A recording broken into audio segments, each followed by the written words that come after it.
My name is Aden Gagnon. I am a white man of European descent with short red hair and a red beard. I'm wearing a burgundy shirt, and I have two autistic family members. My name is Derworwiz.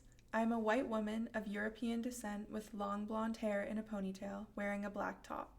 We are both students at the University of Alberta and non-autistic allies of the autism community, joining you from Treaty 6 territory, the traditional meeting ground of the Cree, Dene, Saulteaux, Nakota Sioux, Blackfoot, and Métis. Today, we are going to discuss impression management. Camouflaging keeps us safe.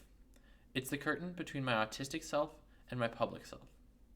That's what one of our autistic participants shared with us when being interviewed about her experience engaging in impression management or autistic camouflaging. Impression management is something that everyone does to present themselves favorably to others. We do it in job interviews, when meeting someone new, or when presenting at a conference. However, for autistic adults, it can be constant. As one participant put it, I always camouflage. I don't think it's ever 100% not there. Autistic camouflaging often refers to suppressing autistic traits, mimicking the expressions, behaviors, and emotions of non-autistic peers, and engaging in continuous self-monitoring. Our research seeks to validate a new framework integrating impression management with autistic camouflaging. We used framework analysis to perform a secondary investigation using 8 interview transcripts about camouflaging with Canadian autistic women. Before we dive into our findings, I want to highlight a major achievement: the active participation of autistic community partners in our research. This partnership reflects our commitment to collaboration between researchers and the community, which is central to our philosophy and enhances the relevance of our work. Team members such as Nat Redwolf Pogue, Chris Bendivis, and Christina Devlin play crucial roles in ensuring that autistic perspectives significantly impact the direction of our research. To reach a broad audience, we will share our findings through traditional academic channels and innovative, accessible formats like plain language summaries, visual infographics, and interactive presentations, ensuring that academic and non-academic audiences can engage with our work easily. A key moment in our efforts occurred at our university's Celebrating Socially Transformative Research and Teaching event. Here, our project received praise from UAlberta President Bill Flanagan, who recognized it as a standout example of impactful research from the Faculty of Ed.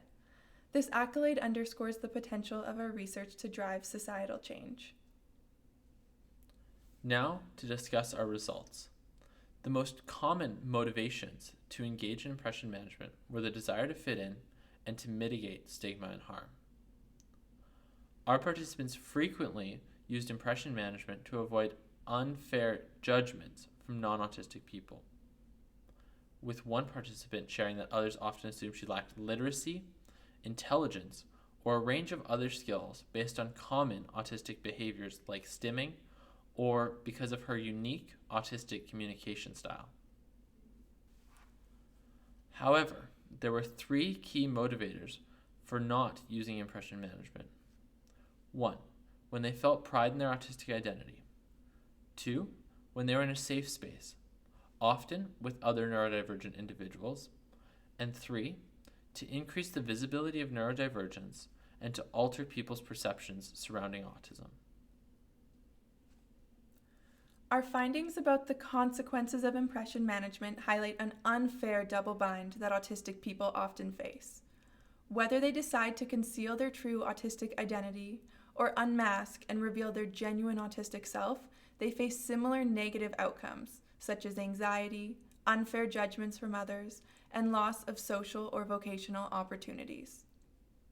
One participant demonstrates this idea when she describes how forcing herself to make eye contact increases her anxiety because it feels unnatural to her. But at the same time, she explains that if she isn't using impression management, she would be, quote, anxious for not camouflaging and not appearing like I'm fitting in, like a neurotypical. It's like autistic people can't win. They feel anxious if they do and anxious if they don't. However, participants shared that certain environments can mitigate some of these negative outcomes. Our results illustrate the importance of a safe and accepting environment for autistic people. This allows individuals to refrain from using impression management, resulting in feelings of authenticity, safety, reduced stress, and acceptance from those around them. The experiences shared by our participants underscore the need for societal transformation that embraces autism as a distinct and valuable neurotype, rather than a collection of deficits. A shift towards a world where autistic individuals feel safe to express their authentic selves. To conclude, I can't say it any better than one of our participants, reflecting on what her life would be like if she did not use impression management. She shared, "I definitely would not be living the life I'm living today, and that's strictly because of other people's perceptions of autism, because of the way people see autism almost as a burden. So no, I would not be where I am today.